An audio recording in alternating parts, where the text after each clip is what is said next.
Hey guys, Jimmy. Today we're going to go over how to determine fetal presentation and fetal situs. There are three basic types of fetal presentation. The first one is called cephalic or the vertex presentation. This is where the fetal head is oriented down towards the mother's feet or caudally, and the fetal feet are oriented towards the mother's head or cranially or superiorly. It's important to know that cephalic and vertex mean the same thing. The second type is called the breech presentation, and this will orient the baby's head towards the mother's head, while the fetal feet will be directed towards the mother's feet. When you view a fetus in the cephalic presentation in the sagittal view, you'll see the head of the baby on the right side of the screen and the feet on the left side of the screen. When the baby's in the breech orientation, you'll see the baby's head on the left side of the screen and the feet on the right side of the screen. The third type is called the horizontal or the transverse position, where the long axis of the baby is perpendicular to the long axis of the mother. The fetal head can be on the left side of the mother, or it can be on the right side of the mother. Either way, it's the same thing.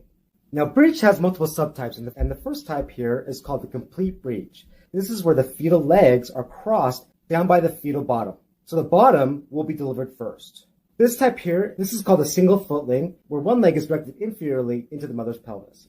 This right here is called the frank breech. This is where the fetal legs are bent at the hips and crossed up by the fetal head. So the fetal bottom will be delivered first.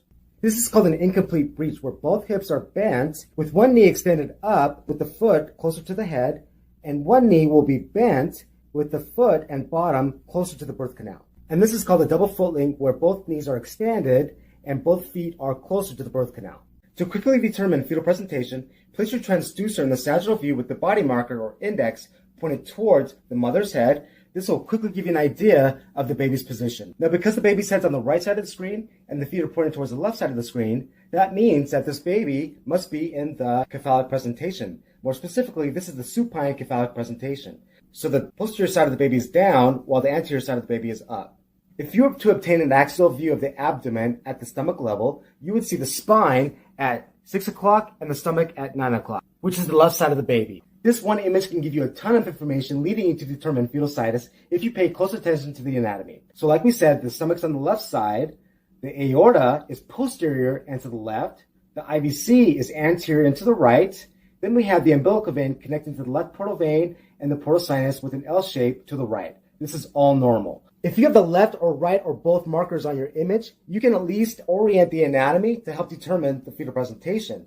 For example, you have the spine here at 6 o'clock. What you do is just draw an imaginary line from the posterior portion of the baby to the anterior portion of the baby.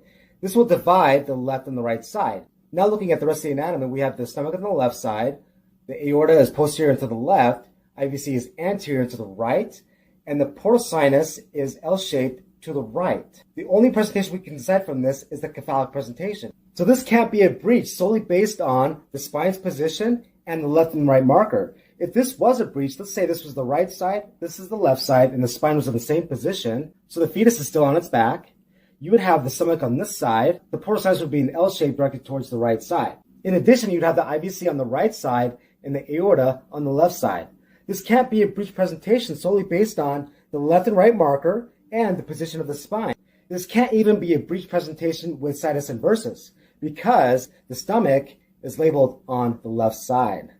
The next thing we're going to do is determine the fetal situs. Now, these markers here don't just automatically pop up as if the machine can automatically determine the baby's orientation, so someone had to go on blind.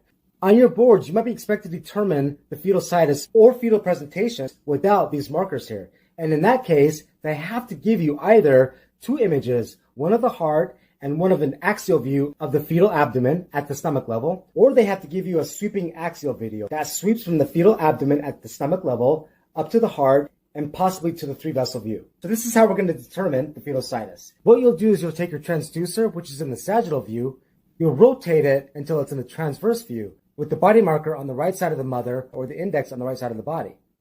You'll start by placing your transducer until you see the fetal abdomen at the stomach level. And because this is a cephalic presentation, you're going to sweep caudally or inferiorly. If this was a breech presentation, you would sweep cranially or superiorly. What you'll do is draw an imaginary line from the spine to the anterior wall of the fetal abdomen. Then you can kind of decide which side everything's at. We don't know if this is the left or the right side yet, but we do know the stomach is over here. Then you're going to sweep from the abdomen to the heart. You'll stop Draw another imaginary line from the spine to the anterior chest wall. If you notice that the apex of the heart is pointing to the same side as the stomach, this confirms your fetal situs. Now we know that this is the left side, this is the right side, and this is going to be the cephalic presentation. In this first case, we're going to freeze this image. This is an axial view of the abdomen at the stomach level. We're going to start by drawing an imaginary line from the spine to the anterior portion of the abdomen. Now we don't know which side is the left or the right, but we're going to be mindful that the stomach is on this side. We're going to fan from the stomach to the heart. Keep in mind the stomach was over here.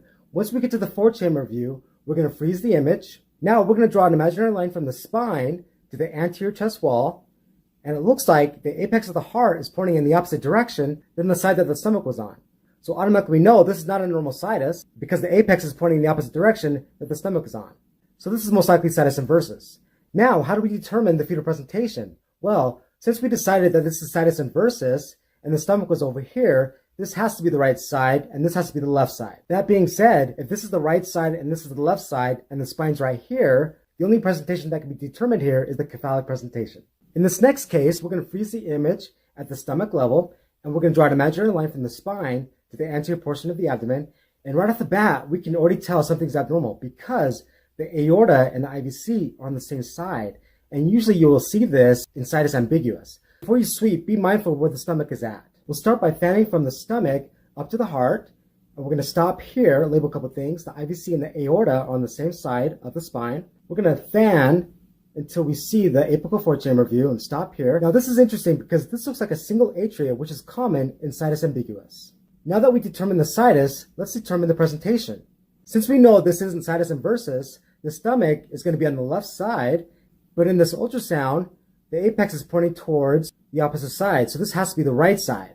So if this is the right side, this is the left side, and this is the spine, that means this patient must be in the breech presentation. Since the majority of the heart is on the right side of the body and the stomach is on the left side, that means this patient also has dextrocardia.